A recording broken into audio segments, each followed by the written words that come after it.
If you're watching this, that means that you completed the Elite Health Services Injury Prevention Screening. My name is Dr. Eric Keene. I'm a physical therapist at Elite Health Services. The purpose of this video series is to teach all our athletes how to improve their posture, to improve their mobility, and to improve their stability so that they can perform at their best to decrease any chance of injury that they might have. Hi, I'm Dr. Brad Gilden, physical therapist from Elite Health Services. In order for you to perform at your best and minimize the risk for injury, maintaining proper alignment and posture is crucial for you to be able to access your core muscles and to be able to perform with good reaction time, again, reducing the risk for injury. The key is to be able to maintain your chest over your pelvis. So when you're going through athletic movements, maintaining that spinal alignment will again reduce your risk for injury.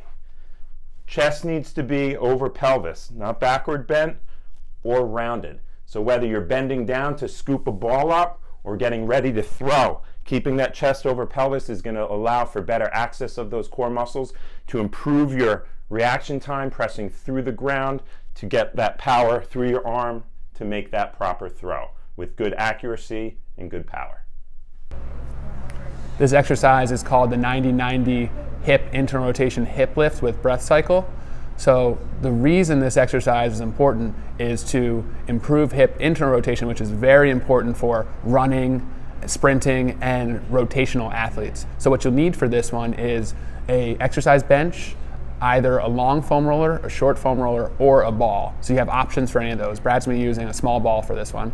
So what he's going to do is place the ball between his knees, and then he's going to move his feet apart, knees together. Now what he's going to do is dig his heels down into the bench to turn on his hamstrings and roll his pelvis in the air. Good. Once he's there, he's going to take his arms, reach them up towards the ceiling, and reach his hand as high as they go. Good. Perfect. Now what he's going to do is shift his left hip down and inhale, and then he's going to shift the other hip up and exhale. That's it. He's going to alternate inhaling and dropping the left hip down, and then exhaling and dropping the other hip down. And repeat that 3 sets of 5 deep breaths.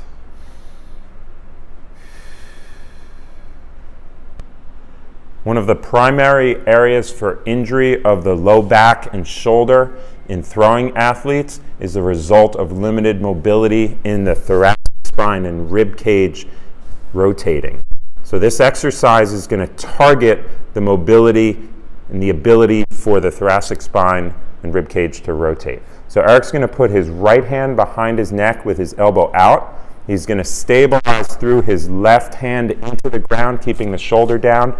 He's going to inhale and rotate his elbow and chest up toward the ceiling to feel a stretch and pause. Then he's going to exhale and rotate back down.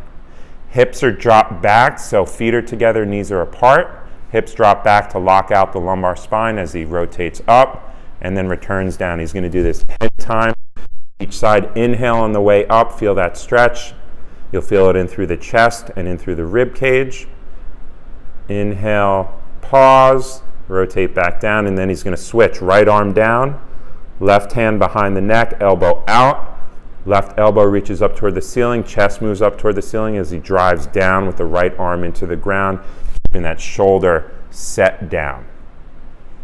Inhale, feels the stretch through his left pecs and through his rib cage. Many throwing athletes develop tightness in their elbow, the ability to straighten their elbow and to supinate their arm. So this is a tabletop elbow extension core stabilization exercise that Eric is going to demonstrate now. You want your palms turned out, elbows completely extended. You're going to drive from your heels, lifting your hips up in the air. You're going to maintain your glute muscles on, core muscles are engaged.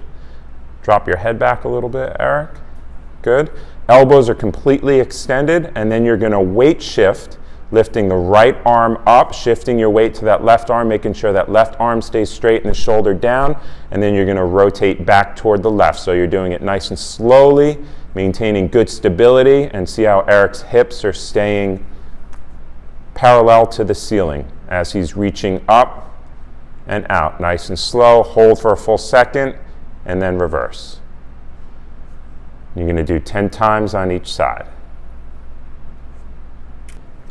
This is a great bang for your buck exercise because it works both the hip rotators and abductors and the rotator cuff together while dynamically stabilizing the opposite shoulder blade. So what you'll do for this one is all you'll need is a TheraBand, and you're going to anchor it down with your down hand, and you're going to assume a side plank. And what you're going to do first is you're going to lift the leg up to engage the outer thigh and the outer glute, and then you're going to rotate the opposite hand up just like this. So you can repeat this anywhere from 8 to 15 reps. You want to feel a burn in the opposite shoulder, the one that you're lifting here, maybe down through your obliques on the left or on your glute. You could do a hold here and just work the hip as well. So this next exercise is a really important one for all rotational athletes because it's going to work the hip internal and external rotators, specifically on the left side for this one. So what you're going to do is place your foot on an exercise bench, and then you're going to scoot forward so that your knee is in line with your hip, in line with your shoulder. What you're going to do, keep your core tight on this left side, and you're going to spiral your knee down, making sure that you're not reaching from your pelvis, and then you're going to lift it up as high as you can. On the way up, you should feel your left outer glute.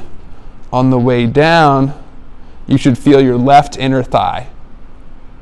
Repeat that anywhere from 8 to 12 reps, making sure you're breathing the entire time. Primary limitators of back and hip mobility is the posterior chain, primarily the glute and the hamstring muscle group. So we're going to be teaching a quarterback stretch exercise, which is an active exercise to create elongation through the hamstring muscles by shutting them down using the front side of the quadricep muscles. So you're going to assume a quarterback squat position. Your forearms are resting on your thighs. All of your weight is into your thighs through your forearms. You're going to drop your head down, and as you do that, you're going to drive your heels into the ground, contracting your quad muscles as you lift your hips up toward the ceiling. You're going to maintain this position when you feel a stretch in the hamstrings for 10 seconds. Then you're going to look up as you drop your hips back down, relax for a full second, drop the head down again, drive the heels into the ground. As you're contracting the quadriceps, you're reciprocally inhibiting your hamstring muscles to get more length through the back of the thighs. Hold for 10. Look straight up, drop the hips down. You're going to do this 6 times for a count of 10 each time. The lat muscle is a very commonly tight and restricted muscle in a lot of rotational athletes. So I love this stretch because you can do it anywhere. All you really need is a door frame, or even a squat rack to hold on to, something to grab. So basically for this one, what you'll do is hold on to the door. You're going to push your chest backwards, and then you're going to reach that same side leg back, let the shoulder blade come off the rib cage, and then twist under until you feel a stretch in your entire side here. You're going to hold that and just really try and breathe deeply into your side. 5 deep breaths, 3 sets.